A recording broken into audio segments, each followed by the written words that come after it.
So, David, thanks for joining us. This is your first sort of official public outing, really, since you took over the position. Certainly, the first time that you've sat and talked about it in any real depth. How's it gone?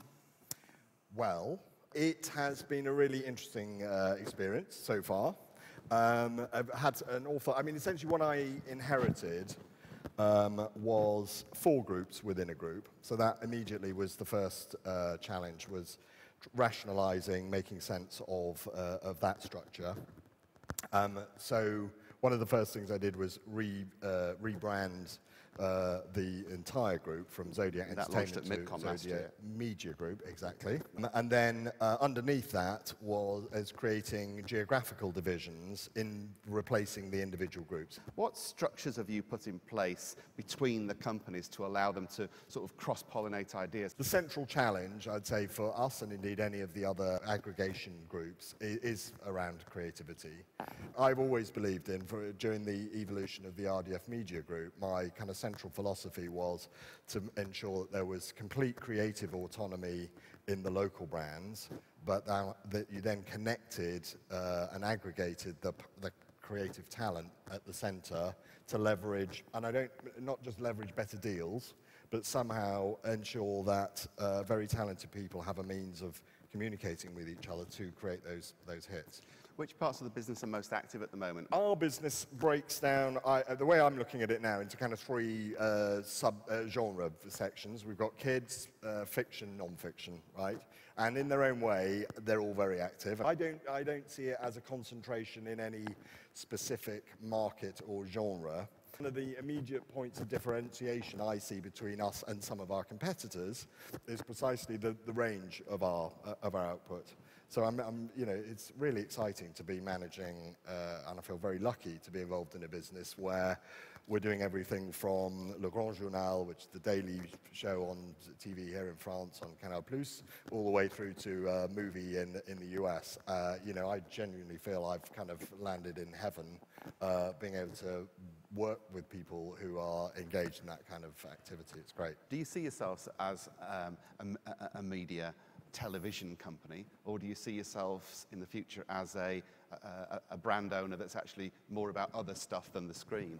Now, I still see can't see beyond 5-10 years, to be honest. Our markets are moving so fast and consumer behavior is moving. But I still believe that now and for some time to come, television remains our core activity. I don't subscribe to the theory that the TV business is screwed, that it's all fragmenting, it's all going online and digital. I think a lot of those markets are converging in certain areas, but rightly or wrongly, and time will tell, I consider that we are a TV company first and foremost, and that we will look to create content that we can play on many different platforms, but I still think the ability to aggregate very sizable audiences according to a schedule on the standard TV platforms is where we start and we finish somewhere else. What do you think the appetite is right now from broadcasters around the world, and what are your production companies being tasked to do that they perhaps weren't being tasked to do a year ago? I don't think that ever changes, I started RDF back in '93. And I think the challenges facing broadcasters in 1993 are not entirely dissimilar to the challenges facing broadcasters in 2011. And that is, we're all chasing, hit content. That's what our business is about. Forget all the stuff all the noise around that about business models, about platforms. I absolutely believe, if you have a hit, in the end, the kind of business model works itself out. You find the audiences, you succeed. However clever you think your business model is and however well managed you think your business is, if you don't have the hit content, then it doesn't work. What does a hit mean these days? For us, I would say, hit content is content that turns out to be extremely valuable. It doesn't necessarily equate directly with being extremely high profile. More often than not, those two things are connected, but for us it's ultimately about creating content that we own or at least have a significant stake in and that we control the exploitation of more often than not. and then realise the value of that asset through the various exploitation streams. How are you going to look across the group to decide which properties are the ones that move into production and are perhaps cross-fertilised and shared? Have you got some sort of formula or structure or strategy or intranet designed to build that? Well, one of after I started, the immediate short-term task was, if you like, a kind of management restructuring, which we've just talked about. Then the second thing, and it's an ongoing project, this, but I consider it to be the most important thing, probably the most important thing I've done in the last 4 or 5 years, actually, which is around the creative initiative at the heart of the group. I've put in place so we started an initiative about this time last market, where we internally, so I didn't outsource this, say, to management consultants. I very deliberately have controlled it in-house. I brought in some key individuals who I've worked with in the past, who I respect enormously, and who I trust. And collectively, through discussion, internal discussion with many of our senior executives, as importantly, an analysis of how have other companies that rely to some extent on creativity, how do they foster and promote that creativity?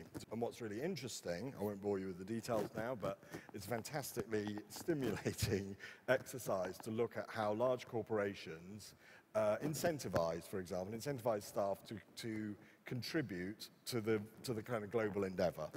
We are going to be investing in a kind of audience research area. We're putting a lot of effort into skill set exchange, putting a lot of investment into what I call the two-screen experience. So that's going back to your earlier point. I still see us as a TV company, but the way in which TV is getting consumed, particularly by the younger generation, is where young kids, not even young kids, quite old kids, are watching and communicating with their friends while watching TV. So in that sense, the digital platforms don't replace telly, they enhance it. So you need great TV shows that people can then interact with in real time, online, where they're talking to their friends about what's on the screen, or they're playing along what's on the screen, because there's a whole generation that's growing up that has the skills to do that. I think for us as TV producers, this is an opportunity. It's not a threat.